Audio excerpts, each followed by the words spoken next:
Welcome back. I am VK Verma and you are watching English Foundation. In this English Foundation class, you will learn passive voice of compound sentence. Passive voice compound sentence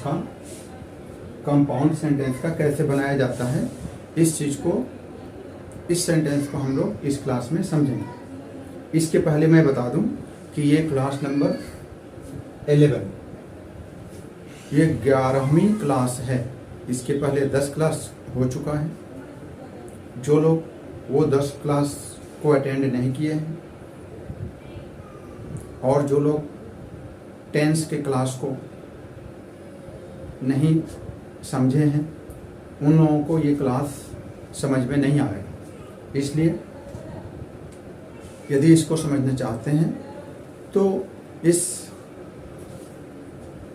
voice के sentence को, voice के class को total शुरू से देखें और tense का देखें, तब ये समझ में आएगा। तो अब हम passive voice of compound sentence को कैसे चेंज करते हैं, इसको हम बताते हैं।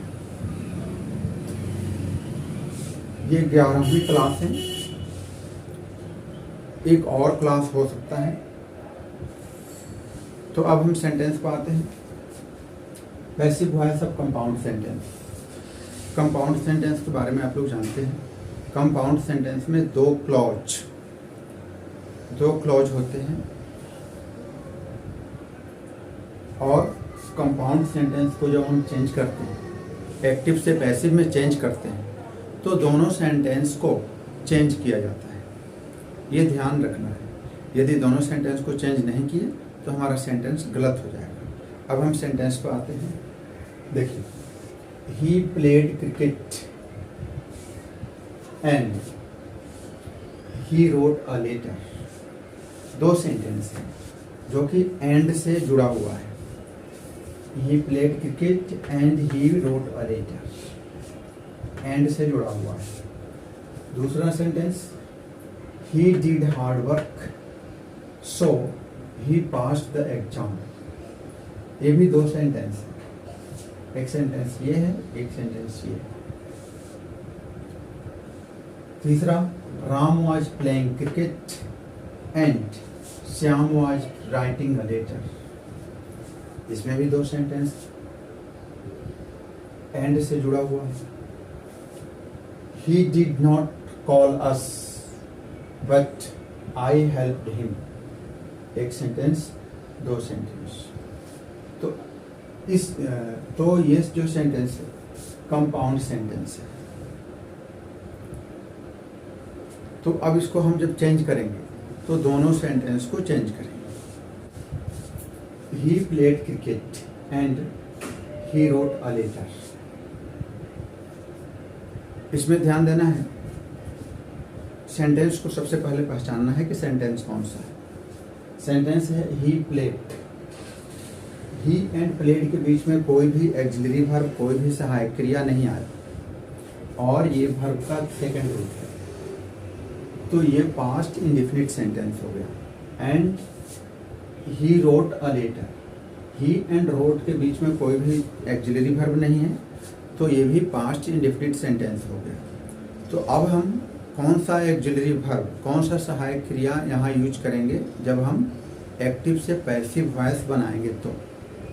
तो हमें याद होना चाहिए कि इसके जस्ट बाद वाला, पास्ट इंडेफिनिट के जस्ट बाद वाला, पास्ट इंडेफिनिट के जस्ट बाद वाला कौन सा सेंटेंस होता है?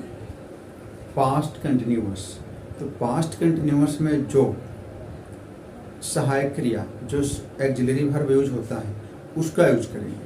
मैं ये ट्रिक बता रहा हूँ याद करने के लिए कि पास्ट इंडेफिनिट है जिसमें कोई भी एक्सिलरी वर्ब नहीं लगा है, तो आगे जब हम पैसिव वॉइस चेंज करेंगे तो कौन सी सहायक क्रिया, कौन सी एक्सिलरी वर्ब का यूज करें। तो ये सिंपल है कि हम उसके जस्ट बाद वाला एक्सिलरी वर्ब का यूज करें। तो कौन सा है? पास्ट कंटिन्यूअस, जिसमें वाज वर्ब का प्रयोग किया जाता है। तो अब हम चेंज करते हैं। Cricket, he played cricket, cricket इस साइड, ही इस साइड, तो क्या हो जाएगा cricket,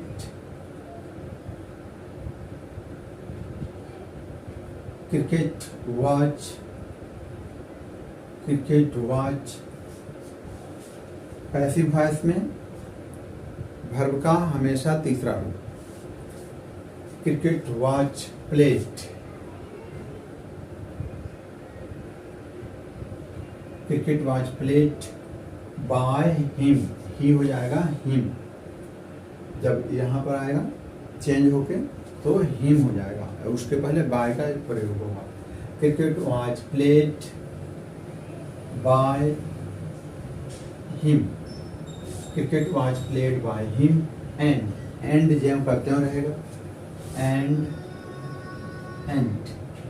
a letter he wrote a letter इस साइड, he उस side, a letter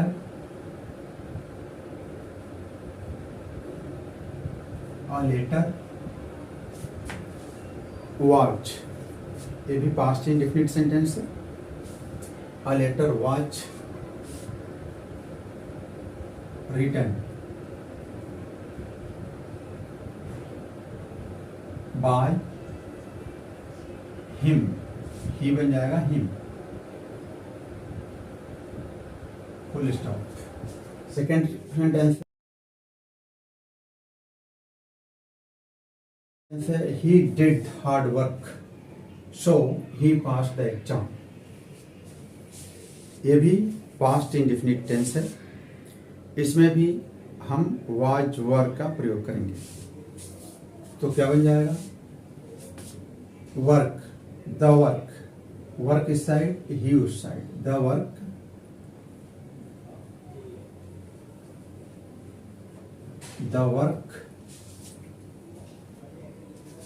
was, the work was done, work का तीसरा रूप डिड है, डन हो जाएगा, the work was done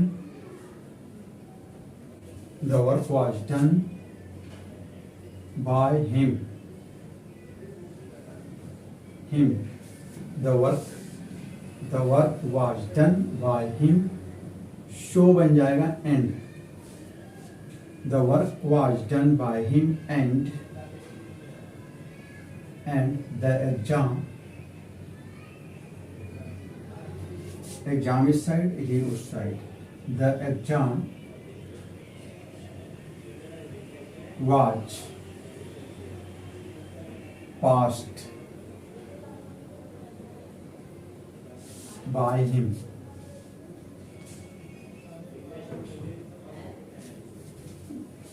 next sentence को पहचानने का प्रयास करें। देखिए, Ram was playing cricket and Shyam was writing a letter. Past continuous tense है, तो पास्ट कंटिन्यूअस टेंस में जब हम पैसिव वॉइस बनाते हैं तो ऑक्सिलरी वर्ब वाज ही रहेगा। वाज वर्ब क्या है का ही प्रयोग होता है, लेकिन जो आईएनजी फॉर्म आया है, आईएनजी प्लेइंग राइटिंग वर्ब का जो चौथा रूप आया है, इसको पूरा करने के लिए बीइंग का यूज किया जाता है। ऑक्सिलरी वर्ब के साथ साथ वाज, तो वाज वर्ब के साथ साथ बीइंग का प्रयोग किया जाता है और पैसिव वॉइस में चेंज किया जाता है। तो इसको कैसे बनाएंगे? राम वाज प्लेइंग क्रिकेट, क्या हो जाएगा? क्रिकेट, क्रिकेट इस साइड,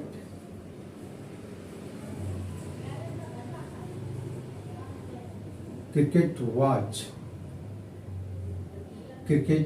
वाज आईएनजी के लिए being, cricket was being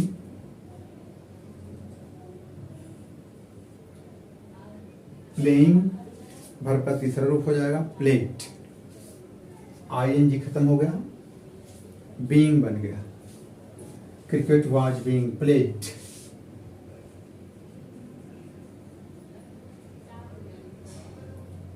bye Ram, by Ram and Ram was playing cricket, ये बन गया cricket was being played by Ram and, ये sentence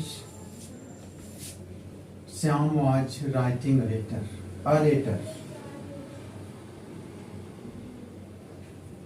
a letter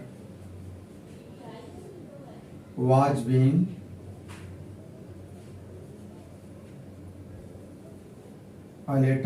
being written, verb का तीसरा रूप, बाय श्याम,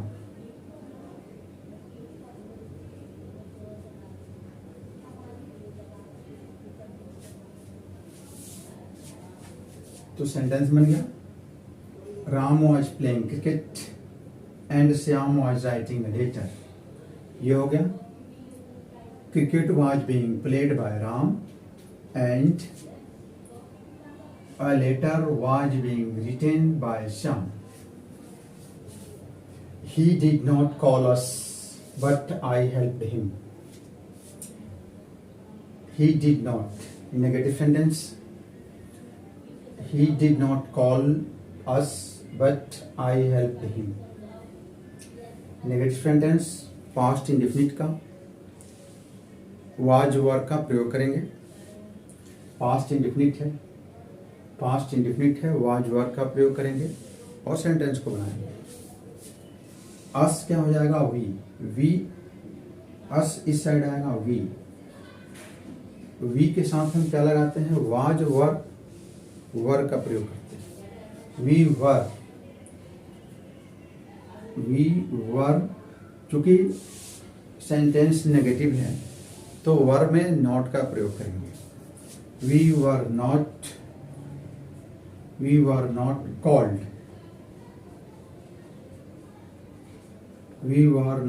कॉल्ड,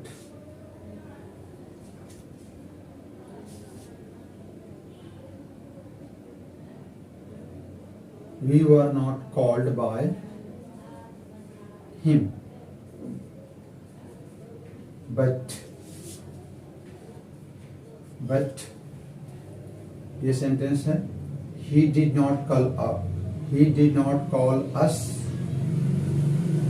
ये क्या बन गया we were not called by him but I helped him, ये क्या हो जाएगा but ही बन जाएगा हिम बन जाएगा ही, बट ही के साथ क्या यूज करते हैं auxiliary verb was, but he was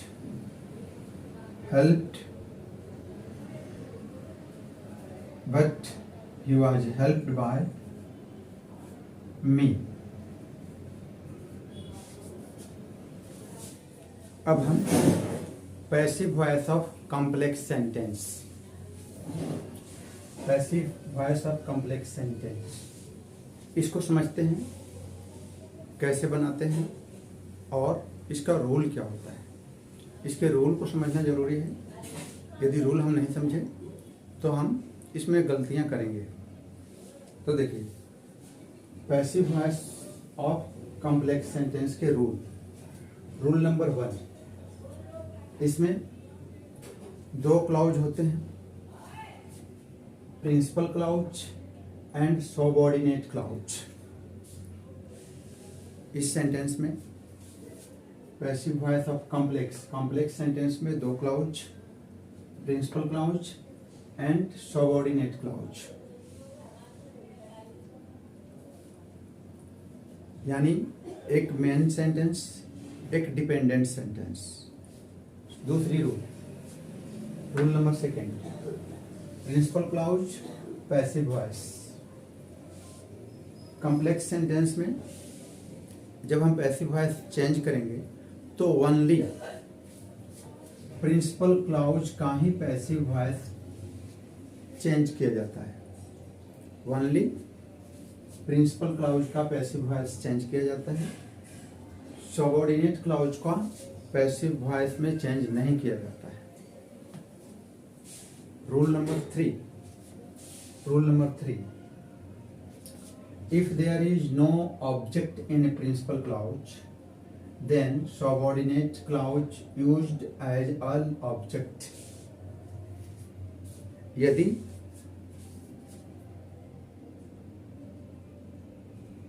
object नहीं है principal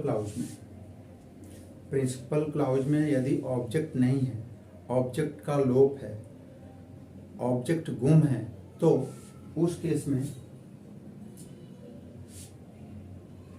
then subordinate clause used as a object, तो उस केस में ऑब्जेक्ट की जगह सबऑर्डिनेट क्लाउज का यूज किया जाता है। रूल को याद रखना है। रूल नंबर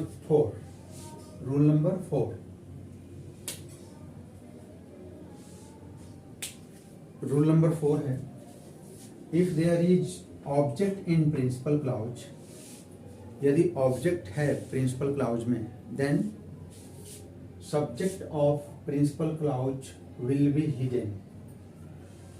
तो जब चेंज करेंगे तो subject of principal clause will be hidden, तो सब्जेक्ट हिडन हो जाएगा। जब हम पैसिव वॉइस चेंज करेंगे तो सब्जेक्ट हिडन हो जाएगा। अब हम सेंटेंस से इसको समझेंगे।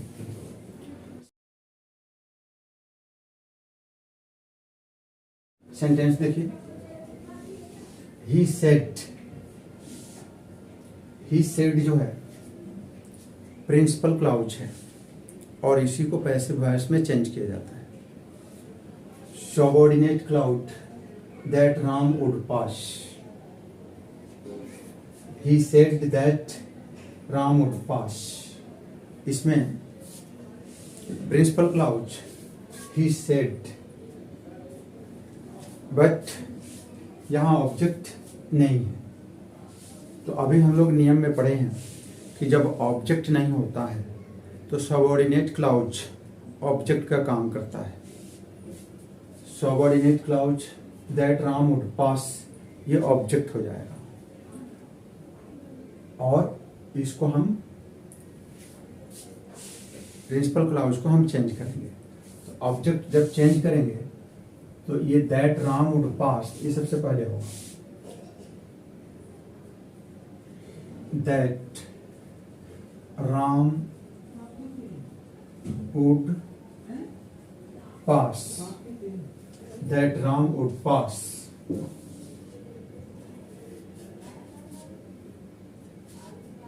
he said, past indefinite का सेंटेंस है तो इसमें was वर्ड का प्रयोग होगा। that Ram would pass was, verb का तीसरा रूप, that Ram would pass was said by him,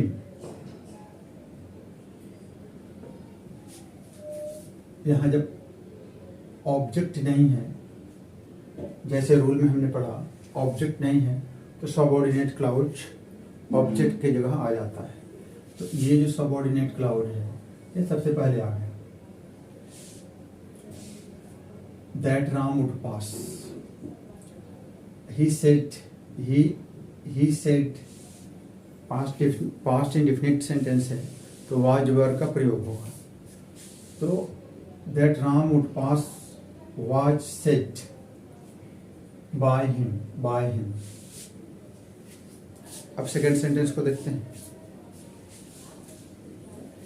He told me that I had passed. हम लोगों ने रूल में पढ़ा है कि यदि प्रिंसिपल क्लाउज में ऑब्जेक्ट दिया हो तो सब्जेक्ट लुप्त हो जाता है, सब्जेक्ट गुम हो जाता है। तो देखिए, he told me, ऑब्जेक्ट दिया है तो ही जो है, जो सब्जेक्ट है यहां गुम हो जाएगा। ही टोल्ड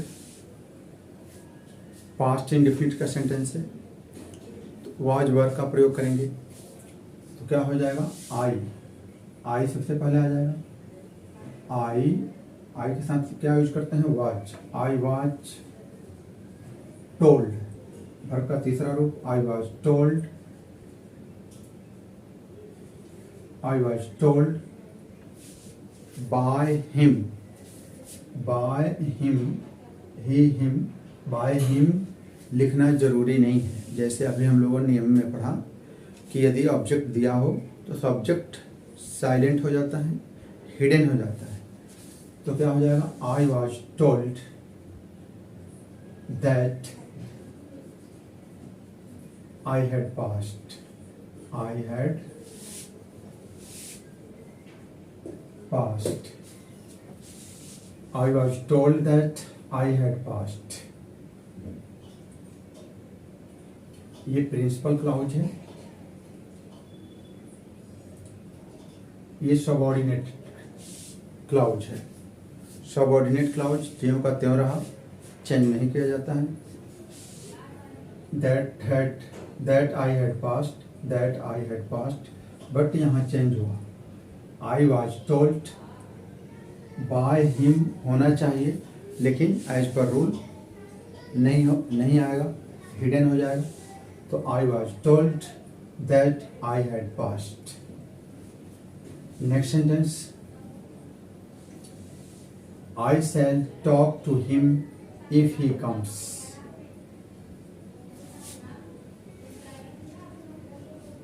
इसमें भी देखिए सब्जेक्ट है, ऑब्जेक्ट है। ऑब्जेक्ट जब है तो सब्जेक्ट हिडन हो जाएगा, तो क्या हो जाएगा, हिम बन जाएगा, ही।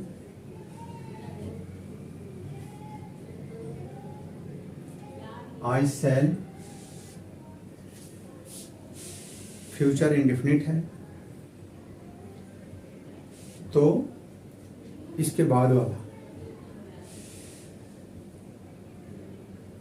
वाला ऑक्सिलरी वर्ब विल बी का यूज होगा। तो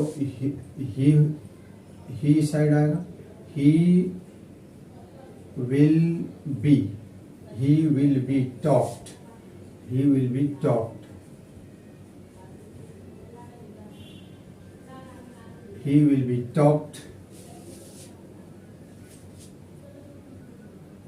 बाय मी यहाँ आना चाहिए लेकिन नहीं आएगा, hidden, subject is hidden.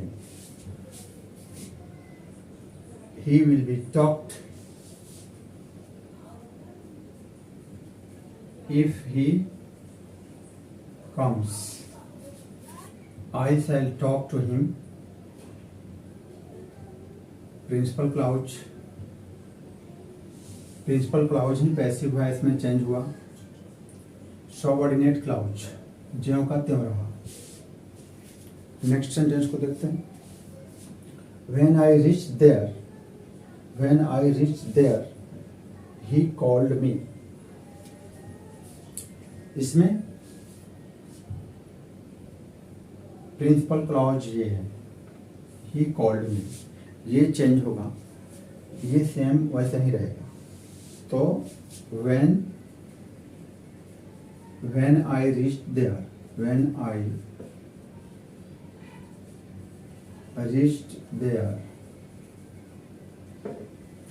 I reached there,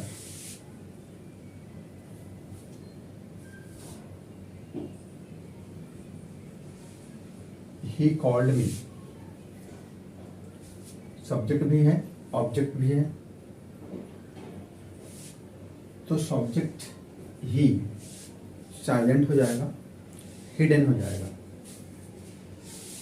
When I reached there, I इस साइड होगा, I, एंड ये सेंटेंस कौन सा है, इंडेफिनिट, पास्ट इंडेफिनिट, तो वाज वर्ब का प्रयोग होगा।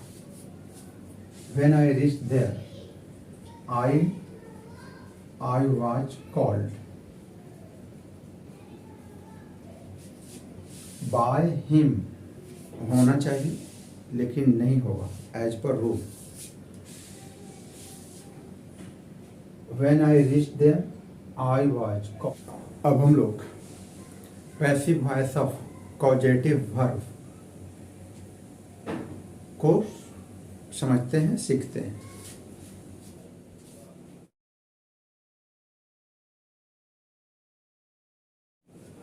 Passive voice of causative verb, causative verb को हम कैसे पैसिव वॉइस में चेंज करें, इसको रूल को समझते हैं इसके रूल को समझते हैं और फिर सेंटेंस को बनाते हैं। जैसे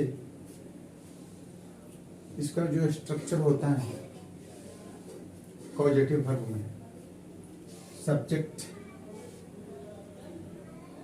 गेट या हैव, सब्जेक्ट के बाद गेट या हैव आता है, एंड ऑब्जेक्ट होता है,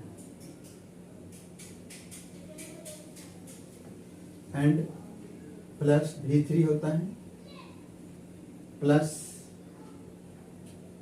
ये डॉट की जगह कुछ चेंज होता है, एंड बाय एजेंट। अब रूल देखिए, जब हम चेंज करते हैं, change only first part, change जो होता है इस पार्ट का चेंज किया जाता है। सब्जेक्ट गेट या हैव एंड ऑब्जेक्ट जो है उसको चेंज किया जाता है, चेंज ओनली फर्स्ट पार्ट यानी इसका, एंड उसके बाद टू बी का यूज किया जाता है। टू बी का यूज किया जाता है जैसे ये जो ब्लैंक है ना वहाँ पे, और उसके बाद बाय एजेंट, लास्ट में बाय एजेंट का यूज होता है। अब सेंटेंस देखिए, he gets his cloth washed. इसको कैसे बनाएंगे? सबसे पहले सेंटेंस को समझना कि कौन सा सेंटेंस है, ये जरूरी है। तो देखिए, he gets his cloth washed, तो यहाँ हम देख रहे हैं ही गेट्स के बीच में कोई ऑक्सिलरी वर्ब नहीं है, और ये है प्रेजेंट इंडेफिनिट सेंटेंस। तो प्रेजेंट इंडेफिनिट सेंटेंस में हम लोग जब पैसिव बनाते हैं तो यूज क्या करते हैं, जस्ट इसके बाद होगा प्रेजेंट कंटिन्यूअस, यानी ऑक्सिलरी वर्ब यूज करते हैं is, am, are. He gets his clothes washed, ये कैसे होगा? ये हो जाएगा his clothes, his clothes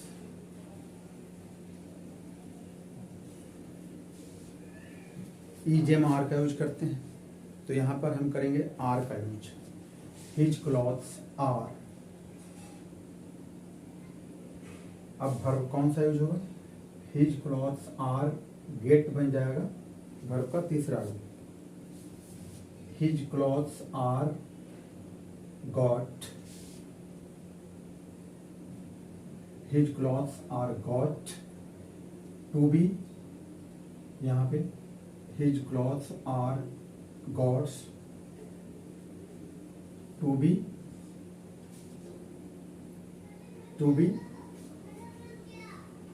washed।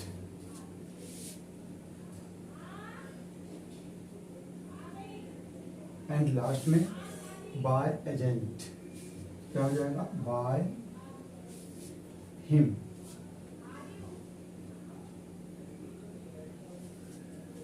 His clothes, his clothes are का यूज हुआ क्योंकि ये प्रेजेंट इंडेफिनिट है।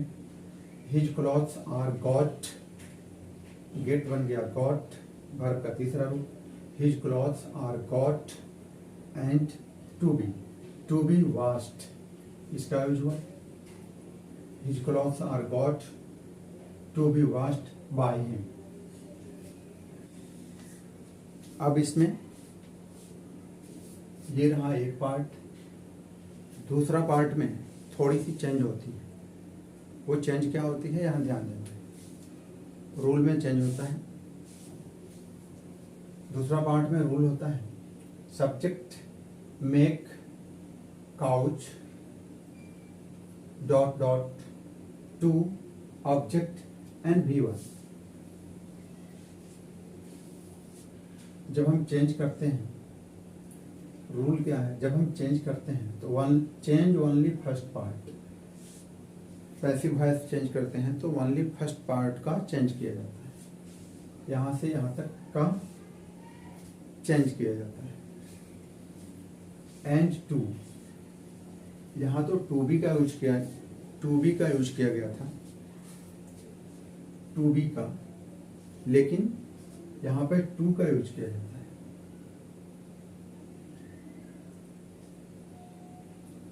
इसको हम सेंटेंस से समझते हैं। जैसे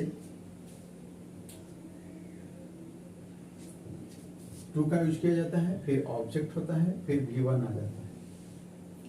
जैसे सेंटेंस है, he makes everyone laugh. Sentence को समझना जरूरी है। He makes present indefinite, ER का यूज करेंगे तो क्या होगा, एवरीवन।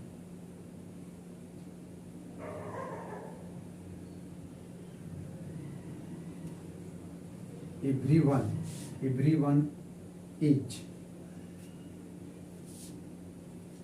वर्ब का तीसरा रूप मेक हो जाएगा, मेड।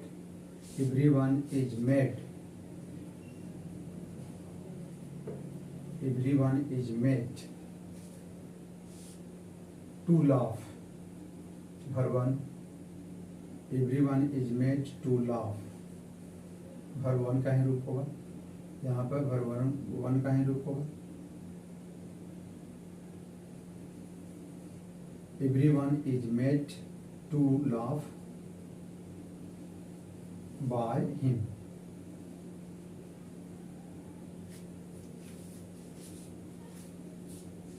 पहला पार्ट में एंड सेकंड पार्ट में थोड़ा सा डिफरेंस है। यहाँ टू बी का यूज हो रहा है, यहाँ टू का यूज हो रहा है।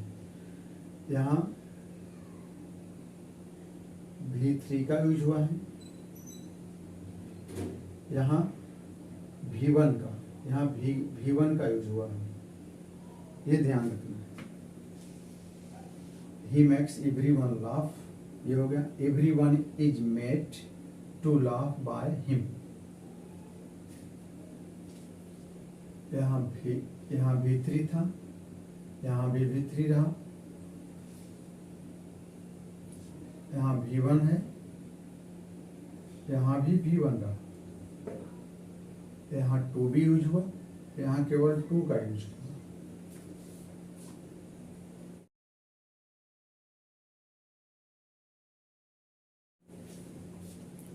देन क्लास, आज हमने